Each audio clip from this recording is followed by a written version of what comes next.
kali 3.150 berapa hari? 60 hari. Kaya mendadak kita nih. Iyalah, kerjanya apa? Ngasih nasi jamaah haji. Cuman ngasih nasi aja. Iya, ngasih nasi 150. Oke. Begitu sampai barulah kami tengok, rupanya satu hari 10 kloter.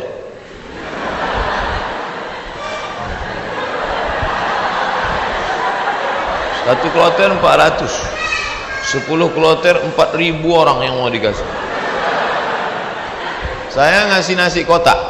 Tugas saya nasi kotak. Kawan saya yang satu nih, yang sekarang di Jakarta itu bagian ngasih jeruk. Asal yang jamaah haji itu nenek-nenek dikasihnya 1, yang anak gadis dikasihnya 5. Jadi setelah jam istirahat saya bilang, ente zolim, saya bilang. Ini yang kita kasih ini bukan jeruk kita, ini punya umat. Nanti di akhirat kita akan dituntut di padang mahsyar. Kok ente kasih bu tu 1, yang itu 5? Nenek itu kita kasih jeruk 1, memang tak tekunyahnya lagi gitu. Ini anak gadis ini kita kasih. Jadi kalau cerita sama Ustadz itu ada saja dalilnya. Jadi saya kalah dan dia sekarang alhamdulillah setiap saya pergi haji, pergi umroh kemarin di King Abdul Aziz itu saya foto. Habis itu saya kirim ke kawan-kawan dulu, ingatkah di kau wahai kawan 20 tahun yang lalu kita di sini. 20 tahun yang lalu kita di sini bekerja, inilah setiap melihat kemah-kemah, setiap melihat atap ini terkenang kalian. Aku masih ingat kalian dulu yang membagi jeruk, nenek-nenek 1, anak gadis 5. Dibalasnya kiki. Bagian masalah. Kadang jamaah-jamaah haji ini sombong. Jamaah haji ini tak semuanya hatinya baik, banyak juga yang sombong. Menengok kita kerja, nampaknya berkeringat, berpeluh, sepele nengok kita. Panggilnya, sini bentar. Ya Pak, sudah lama jadi TKI. TKI bukan hina. TKI itu pahlawan devisa. Saudara-saudaraku yang bekerja menjadi TKI di Hong Kong, di Singapura, kalian pahlawan devisa. Tapi orang menyepelekan kalian. Kalian mencari makan di negeri orang lain, padahal di negeri ini sumber makanan. Kenapa? Makanan itu dicuri orang. Akhirnya kita susah, mahasiswa susah, pekerja susah, istri meninggalkan suami yang dalam keadaan sakit menjaga anak untuk mencari nafkah. Disepelekan. Sudah lama jadi TKI. Kami ini mahasiswa Pak. Di mana kalian belajar? Di Kairo. Asal dari mana? Riau. Memangnya tak ada universitas di Riau? Ada Pak, cuman 1 semester 5 juta. Sidang tertutup 10, sidang terbuka 15, buka tutup 25. Tak ada duit. Maka kami belajar jauh-jauh. Selesai S1 pulang saya ke rumah. Haji Abdul Somad LC titelnya, lagi cemas. Ke bawah tak berakar, ke atas tak berpucuk. Tak tahu apa mau dibuat. Pulang ke rumah menengok kebun sawit ada di rumah. Banyak Pak Ustaz? Tak banyak, cukuplah untuk 7 keturunan. Kalau tak dijual-jual. Lalu kemudian saya pun pergi ke kebun 2-3 hari, seminggu 2 minggu. Kata mak saya, Mat, kau pergilah dari kampung nih. Kenapa? Pokak telinga aku dah. Masa kuliah di luar negeri balik ke kebun juga. Akhirnya pergi saya ke Malaysia melanjutkan S2 untuk menyelamatkan telinga mak saya. Ambil S2. Di mana sekarang Somad? S2. Negeri ini tidak menghormati ilmu. Sampai di Malaysia jumpa sama kawan-kawan dulu yang sama sekolah. Engkau di mana sekarang nih? Aku ambil master lah. Subsidi rumah, subsidi beasiswa, subsidi, semua dapat subsidi. Kita di mana? Di parkir motor di tempat yang jauh. Begitulah keadaan. Padahal sama-sama orang Melayu, bahasa kita sama, bentuk kita sama, hidung sama-sama jongkok. Tapi nasib dia tegak, kita sujud terus. Itu yang terjadi. Saya kuliah di UKM, Universiti Kebangsaan Malaysia. Banyak orang nanya saya, kenapa tak ambil UIA? Kenapa tak ambil IIU, International Islamic University? Kenapa tak ambil Malaysia? Kenapa tak ambil UM, University Malaya? Kenapa ambil UKM? Dia tak tahu. Di UKM tu bisa ngutang. Tapi saya tak selesai, karena saya pemburu beasiswa. Tiap hari searching, browsing, mancing, launching. www.google.com beasiswa pakai bahasa Arab, minhah dirasiyah, enter, dapatlah peluang beasiswa. Dan saya selalu masuk di warnet Fakultas Sains di UKM. Saya tak mau di fakultas saya, FPI namanya, Fakulti Pengajian Islam. Saya masuk ke Fakultas Sains karena di situ internetnya gratis. Dan orang Malaysia itu tak tanya-tanya, ditengoknya muka saya pula, muka-muka anak sains kan.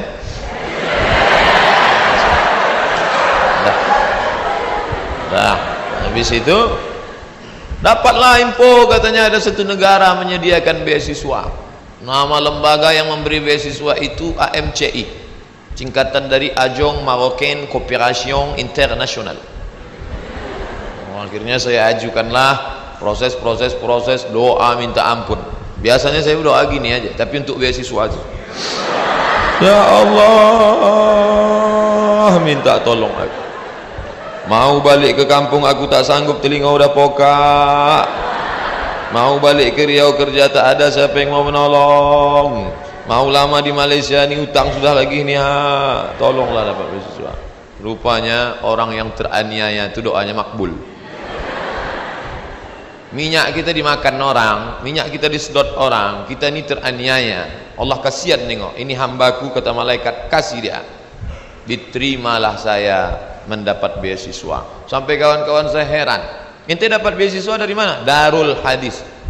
Nilai ente waktu di Azhar apa? Good, excellent, very good, good, gagal. Nilai saya good dan saya diterima. Tidak ada sejarah orang asing diterima di Darul Hadis dengan nilai good, semua mesti very good. Tapi saya diterima. Allah tahu, Allah kasihan. Ini wajah penuh dengan penderitaan. Akhirnya saya diterima di situ dan saya pun belajar dengan penuh suka duka dan dipatok 24 bulan mesti selesai. Nama titelnya DESE, Diplôme Étudiant, Diplôme Études Supérieures Approfondies. Tapi tak saya tulis itu, karena titel itu Diplôme Études Supérieures Approfondies, desa, kampung. Akhirnya saya tetap pakai yang Inggris punya, LCMA. Walaupun banyak yang nanya, apa LCMA itu Pak Ustaz? Lagi cemas menghadapi apa-apa dan ama-ama. LC itu diambil dari bahasa Inggris, licence. Diambil dari bahasa Perancis, liaison, artinya ijazah. Orang ini sudah punya ijazah. Ajaza yujizu ijazah, dia boleh mengajar.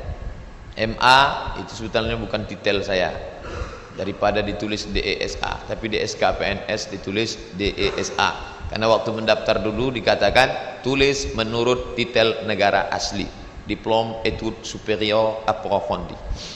Lalu kemudian saya pun pulang membawa 2 ijazah, LC di kiri, MA di kanan. Ada orang memanggil, sinilah ngajar ke kampus kami? Tak ada. Ada orang mengangkat, karena ente sudah pontang panting, tunggang langgang, lintang pukang, maka kami angkat menjadi PNS? Tak ada. Malah kehadiran kita dianggap sebagai ancaman, kita disepelekan, kita diremehkan. Perjuangan panjang, mau pergi kemana lagi? Tetaplah tinggal di sini. Akhirnya kabar itu datang juga, Riau Pos, beritanya kecil 2 jari. Penerimaan dosen 30 orang. Datang saya membawa map ke lantai 3. Assalamualaikum. Waalaikumsalam. Kuat salamnya, semangat kan? Bu, katanya ada penerimaan dosen di sini ya? Ya, saya mau melamar jadi dosen. Kata ibu tuh, Pak, kalau mau melamar jadi dosen harus S2. Tak yakin dia saya S2. Gondok saya buka atas saya tunjukkan ijazah saya. Tengok. Tengoknya, apa ini kata dia? Rupanya tak bisa dia baca. khusus Arab semua. Datang pegawai dari dalam, atasan dia, coba tunjukkan ke yang di dalam. Tunjuk, dibacanya, tengoknya. Siapa yang punya ijazah ini? Ini orang. Abdul Somad, guru saya dulu. Kemana aja ente hilang selama ini? Hilang, kata dia saya. Akhirnya setelah melewati proses panjang, ini fotokopi, saya mau jadi dosen pak, fotokopi ijazah, transkrip nilai, legalisir, semua oke, sudah pak. Ada lagi yang belum Somad. Apa pak? Surat kesehatan dokter. Ragu dia saya sehat. Saya kurus. Tak tahu dia saya tahan tegak lama. Pergilah saya ke puskesmas Jalan Harapan Raya sebelah kanan. Masih ingat saya tempatnya sekarang. Sampai ke situ, assalamualaikum bu, waalaikumsalam, saya mau ngurus surat sehat. Ya sebentar ya. Tak lama sudah itu datanglah bidan, baju putih, jilbab putih, rok putih, membawa balon warna hitam kecil. Pasang. Sebentar ya pak ya. Iya. Katanya mau memeriksa detak jantung. Memang jantung saya tak normal detaknya waktu itu. Cantik pula bidan tuh. Itulah. Periksanya lah. Habis itu keluarlah, buatnya sehat. Anda sehat. Ini suratnya. Saya mau cepat balik.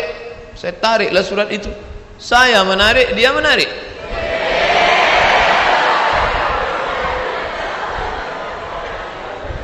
Saya tak paham apa maksudnya ini. Wani piro. Kami kuliah 4 tahun di Mesir, semua gratis.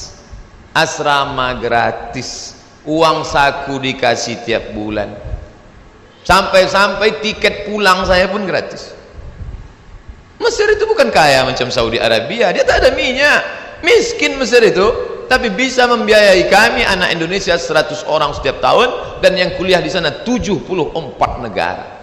Fir'aunnya Husni Mubarak, terserah mau ngejek dia jahat, yang penting saya gratis kuliah 4 tahun. Dari Al-Azhar itu, walaupun bukan tanah dia, tapi itu dari wakaf Al-Azhar.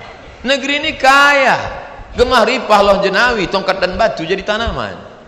Di Mesir kalau diletakkan tanaman itu mesti disiram dengan air baru tumbuh. Di tempat kita campakkan aja batang ubi itu ke belakang, tengok besok pagi bertunas walaupun sungsang. Ini negeri luar biasa, tapi orang belajar. Berapa banyak orang tua di negeri ini mau memasukkan anak sekolah SMP pun tak sanggup. Daftar ulang 14 juta. Doktor, dosen golongan 4D ngobrol ke saya hati ke hati, aku tak sanggup menyekolahkan anak ini Ustaz Somad. Baru 2 yang sekolah, belum kuliah lagi, mau jadi apa ke depan. Jadi berkaca Mesir luar biasa dengan Al-Azharnya, dan kami kuliah di situ. Sampai kawan saya ini suka makan cabai, mengunyahnya malas. Cabai itu tendang kiri tendang kanan telan, kiri kanan telan. Akhirnya biji cabai itu tak hancur, menumpuk di dalam. Ini ada usus kecil, usus buntu, begak cabai, busuk di dalam. Kalau sampai meletup, bam, big bang, mati. Maka ini mesti dipotong. Akhirnya dibelah sedikit, dipotonglah ujung usus buntu tadi. Biaya operasi 3.000 pon kali 2.000 perak, 6 juta. Tak ada duit. Mau nelpon ke Indonesia, krisis moneter, $1 20.000, tak ada duit. Akhirnya keluarkan kartu Al-Azhar. Azhari? Ente Azhari? Azhari maksudnya ente taman orang Al-Azhar? Ya, gratis. Sakit gratis. Di negeri Fir'aun sakit gratis. Di negeri kita sehat bayar. Tapi tidak saya ceramahi orang puskesmas itu. Takkan pula mungkin saya assalamualaikum warahmatullahi. Karena saya mau cepat, saya keluarkan aja duit 25.000. Nah ambillah tuh, pergi saya. Pergi saya urus, dah selesai. Pak ini surat sehat. Ada lagi yang belum Somad. Apa pak? Surat keterangan berkelakuan baik. Astagfirullahaladzim. Orang sesoleh ini diragukan juga. Gimana? Saya bolak-balik lah sudah masuk berbagai negara. Tak berapa negara sudah saya lewati. Tidak ada pemeriksaan yang saking ketatnya. Ketat luar biasa. Cobalah tengok kita mau masuk pesawat, berapa kali mesti buka dompet untuk tengok KTP. Emangnya kita ini teroris? Di Malaysia tak begitu betul. Enggak gitu-gitu amat sih, kata orang yang lama di Jakarta. Tapi apa boleh buat? Dia khawatir. Saya urus surat bahwa saya bukan teroris. Saya bukan teroris. Saya seorang pelajar muslim yang mendapatkan beasiswa, dan saya pulang membawa ijazah. Saya mau mengabdikan ilmu saya. Tidak ada urusan lain. Saya tak ingin merobok-obok negara ini. Saya tidak ada hubungan dengan jaringan internasional. Saya cuma mau mengajarkan ilmu, memperbaiki. Alhamdulillah diterima. Ikutlah tes dosen dengan berbagai macam lika-liku. Pokoknya hidup ini penuh dengan ujian. Jadi kalau adik-adik, ujian apa? Ujian MIT Pak Ustaz. Habis MIT apa? Ujian UAS Pak Ustaz. Habis ini ujian apa? Ujian ini skripsi Pak Ustaz. Habisnya apa? Promo Pak Ustaz. Kenapa hidup ini penuh dengan ujian? Dunia adalah tempat ujian. Berani menghadapi dunia, berani menghadapi ujian. Takut menghadapi ujian, jangan menghadapi dunia. Takut menghadapi dunia, mati aja. Belum sampai masanya mati gimana Pak Ustaz? Kalau nampak jenazah lewat, ikut. Itu apalagi hidup di dunia. Nah, jadi masalah ujian-ujian kalian ini, ujian kalian belum ada apa-apanya dibandingkan ujian kami dulu yang penuh dengan kesulitan. 4 tahun gak jumpa orang tua, itu luar biasa. Ustadz aja yang bilang luar biasa, orang saya yang merasakannya kok. Saya nggak nengok muka emak saya 4 tahun, sampai lupa saya muka emak saya itu macam mana. Saya ingat 4 tahun. Ditengok muka emak orang Arab tak sama. 4 tahun saya tak jumpa.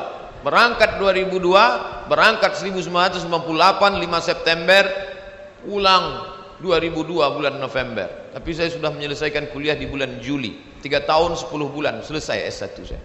Pulang. Makanya sekarang kalau saya nengok mahasiswa, langkah gontai, gaya nyantai. Ente semester berapa? Ente semester berapa? 14 Pak. La ilaha illallah. Bagus nih balik kampung. Tanam sawit, buka kebun, tanam lele dumbo segala macam. Ngapain ngabis-ngabiskan duit orang tua?